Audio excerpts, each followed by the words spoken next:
Mark? Good morning.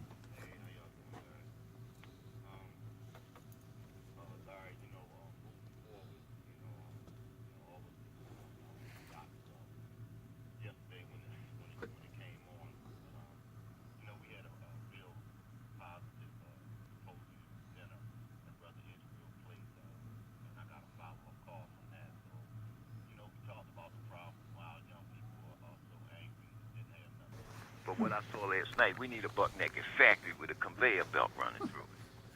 But on a more serious note, what we witnessed was a small skirmish between the haves and the have-nots. And I don't know why people don't understand that the have-nots will win every time because they have absolutely nothing to lose. And if we're going to turn this thing around before the city burns, and if you remember, last week I called and I said maybe white folks will listen to us if the city is burning. Well, it isn't burning yet. They lit some small fires, but they could light a conflagration that takes this whole city out. And if we don't change these laws, remember, if the police weren't chasing narcotics, they wouldn't be chasing Freddie. Change these laws, let the medical community and the psychological and the psychiatric community deal with these substances.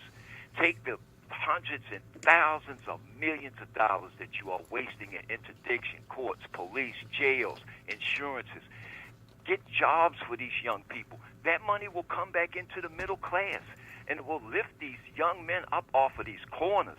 And if you don't, one day they won't be throwing rocks. They'll come out in the street with their guns, and it's going to be holy hell in the streets of Baltimore and every other city, and you may never get control of it again. And just remember, if they start cutting fire hoses and shooting, and people are trying to put fires out, all you need is a 20-mile-an-hour wind with all of these old buildings close to one another, and those embers start jumping from roof to roof, and it'll be an evacuation, not a curfew. Thank you. Yes, sir. 21 after the hour of 7 here on 1010. 410-481-1010. Let's go to Aaron. Aaron? Hey, Larry, you remember yesterday when I was a little discouraged? Go ahead, sir. Yes, sir. Well, I got encouragement from the most unlikely source last night. Watching those young men who were allegedly gang members on television last night kind of got me back up again. Because those young men I was really proud to see those young men out there. They really did try to stop that. And I thought if they aren't ready to give up, I'm ready to go back and give it one more try. Yes, sir. Yes, sir. Yes, sir. And I think I think all of us adults should have been out there with those young people, not rioting, but been out there to try to stop them. Those of us that could, those who have influence on them, we've got to really show them a better way. Maybe now there will be a different culture, and there'll be more attention paid. Oh, it's got to be people, and more investment in people. I hope so, because if this report that we're waiting on Friday goes the wrong way, I'm scared, Coach, that what happened last night will be a Sunday school picnic. Well, but you got the National Guard, I would assume will still be here. I hope so. And other entities of law enforcement that will be better prepared, better organized to handle something. I hope so, because I get the feel on Friday we might be ugly. It's 7:23 here on 1010 WLB. Let's go to Marvin. Marvin, you're in the chat room, sir. Hey, good morning, Lonnie. Listen, the root of this problem is the police in Baltimore City. None of this would have started. This didn't happen in January or February or March. We see the video of them throwing the boy in the police cruisers. But this is what I want to say, Larry. Just picture you, JJ, Coach, and myself on the corner of Pennsylvania and North Avenue, right? Now, this has been going on for 30, 50 years. Just say we know you worked as a radio host. Say me, JJ, and Coach, we talking. You get off the bus and shake my hand. We grew up together. Just say you don't know if I got a blunt in my pocket or a bag of weed or whatever. The police see you shake my hand. They throw us on the wall. All 4 of us get thrown on the wall. They're going to take all 4 of us to jail. Say, I seen you give that guy some weed. Man, I just got off of work. This is the hatred that these youths have against the Baltimore City Police. And it's not this year. It's not last. This goes back into the 80s, the 70s. And this is their frustration. And me, myself, I grew up raised in a church family, holiness church and all this. And I'm 40-something years old. I still had this feeling, this bad feeling against the police. It's like it's not going to change. That's their way of expressing the pain. Yeah, some of them doing this stuff just to get free jeans and tennis shoes.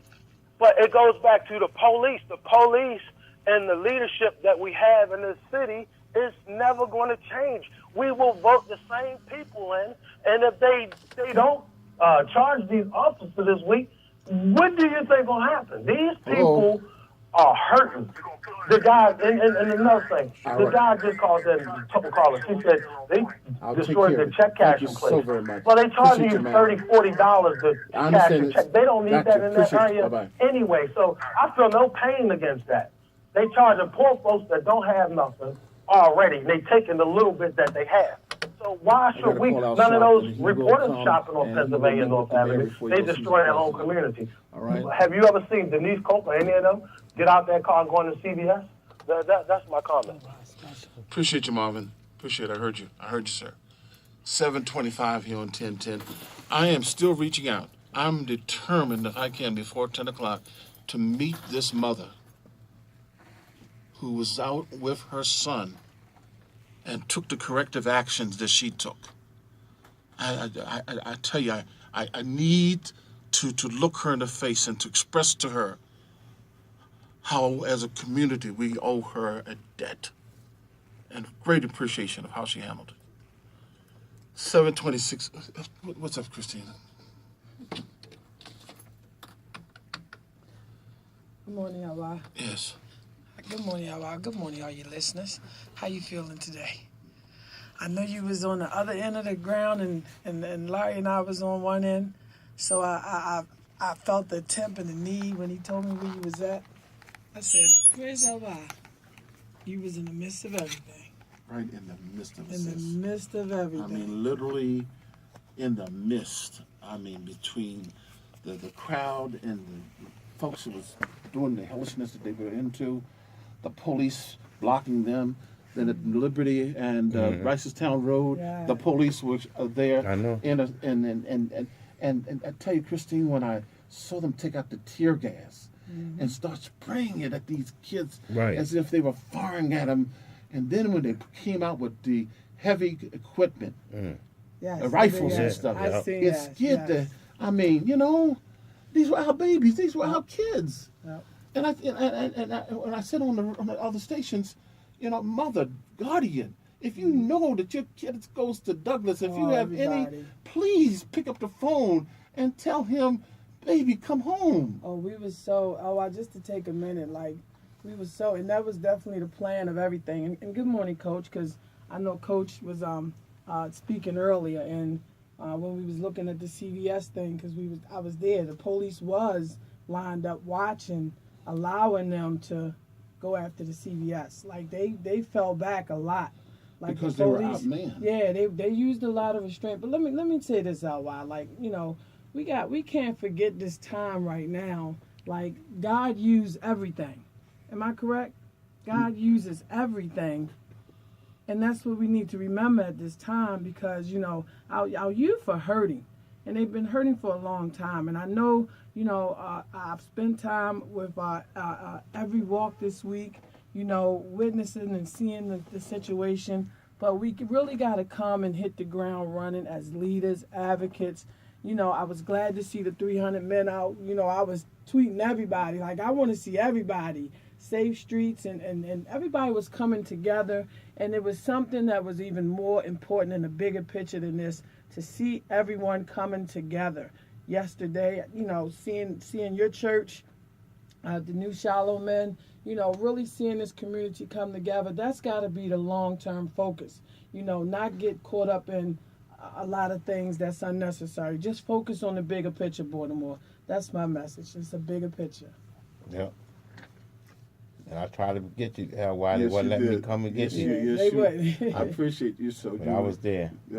James, all bless his heart, and you were coming right. We could not get out of there. I know. I was You there. know, we was just simply. We were in a squeeze between a rock and a hard place. They were saying, "Get out of here, get It out was of a here." couple of mothers. I'm gonna Oh, send wow, you it was to a jail couple if I of tell you mothers. again.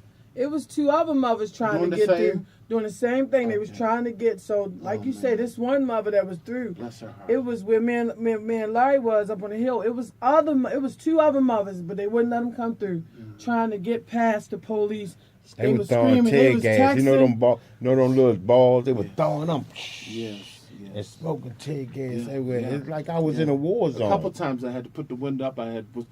That Gus was smart enough to realize we might have to put something around because where we were, we were just in the middle. Any We was in a war. serious situation, Yeah, y'all was- we would run. I mean, there was no way to turn. It was the war. All them And, balls of tear gas was coming at us. All right. Thank you both. Let me get to. We'll come right back to the phone, to the chat room and your thoughts, your feelings, and your opinion on our city, Baltimore.